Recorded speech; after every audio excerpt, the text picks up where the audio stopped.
Dating can be challenging at any age, but it can get especially tricky when you're over 40. We're getting some tips from the local service Throwback Dating. They host activity-focused events for older singles. Megan Wessels is the founder of the company. She joins us. Good morning. Thanks for being here. Morning. Good morning. Thank you for having me. So how did this all start? Are people over 40 just leery of those dating apps? Is that why you find there's this hole that is not being filled? Yeah, there's a lot more to it. I find that people over 40, over 50, over 60, it's very challenging for them to navigate this new modern dating world. It's very different than it was when they were dating before. A lot of them are divorced, widowed, maybe never married, and it's hard to make new friends when most of your friends are married already and hard to find other singles. So I created this opportunity to really bring back that human connection and the fun in dating again. And you're always, at any age, I think, trying to process like what's good, what's bad. But how do you do that with chemistry? What's your definition of it? How do you figure that out?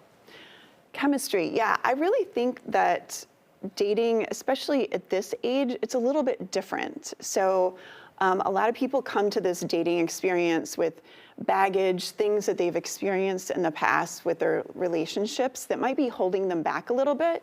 So I think looking at it a little bit differently, like, are they really making an effort? Are they being authentic?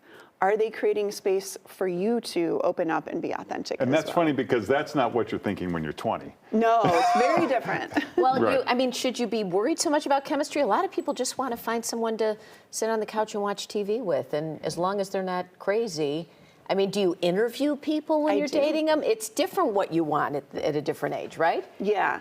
So the great thing about my community is I actually do the interview process. So I vet everybody before they join the community to make sure that we have the right people for everyone to connect with. But you should not interview someone when you're on the date with them, really. There's a fine line between asking about checking boxes and getting to know someone, right? Yeah.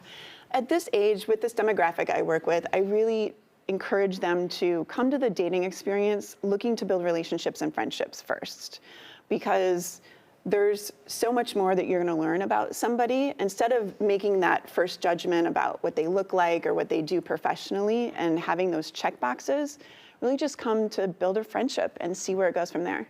Yeah, you say it's a great line from Ted Lasso, be curious, not judgmental. Yes, and something we all exactly tend to be.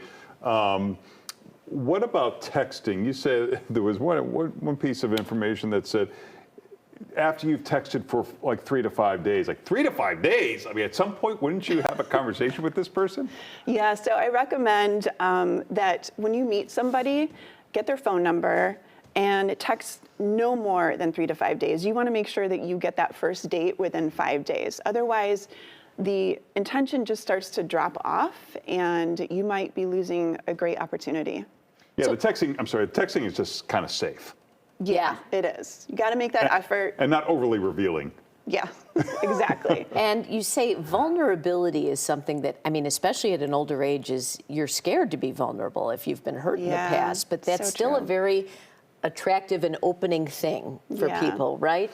So I really do feel like with people over 40 and 50 and 60, it takes a little bit longer. And so you need to have some patience and just really give them that space to open up, and then also create the space for the other person to open up too. Yeah, so what are some of those, because I think inevitably it ends up kind of being an interview questionnaire, because you want to know what someone does, may tell you what they're passionate about, but what are some better questions that you can ask that avoids the resume vomiting?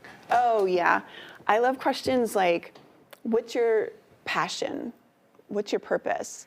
What's something that would surprise people about you? If you won $10 million tomorrow, what would you do with it? Things like that really start to tell you about someone's values, what they value, and you can see if there's alignment. And what do you people do at these events that you host? Is it that speed dating we've seen, or describe what it's like? We do very different things. So I have a game night coming up, so we're gonna be playing Pictionary, fun games like that. We've done cooking classes, we've had poker nights, We just did pickleball on Sunday, so really fun activities that you'd probably do with friends, but you get to do them with a great group of singles and build those relationships at the same time. Well, if you want to go out to this one, it's a rooftop mixer. When is it going to be again in the location? June 18th. Yeah. River North, yes, we have a great rooftop mixer coming up. Bella Gandhi, she's an amazing Oh, yeah, we know Bella. dating She's coach. great. Yeah, she's been on here before. She's going to be our guest speaker. It's a really great opportunity for singles to meet.